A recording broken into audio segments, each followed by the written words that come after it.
இயேசு கிறிஸ்துவின் இன்ப இனிய நாமத்தில் வாழ்த்துகிறோம்.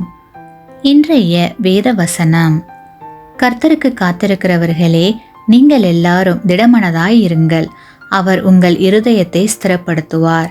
சங்கீதம் 31:24. Today's Bible verse: Be of good courage, and he shall strengthen your heart, all you who hope in the Lord. Psalms 31:24. தேவன் நமக்காக ஒரு திட்டத்தை வைத்திருக்கிறார்.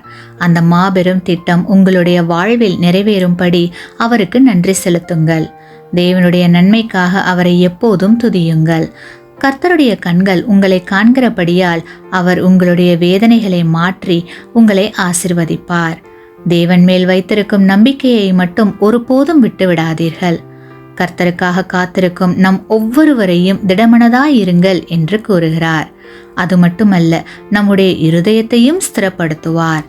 ஆகையால் கிறிஸ்துவுக்குள் அன்பானவர்களே, தேவனுடைய திட்டத்திற்காக நன்றி கூறி அவர் மேல் முழு விசுவாசத்தை வைத்து திடமனதுடன் தேவ ஆசீர்வாதத்தை பெற்றுக்கொள்வோமாக. ஆமேன்.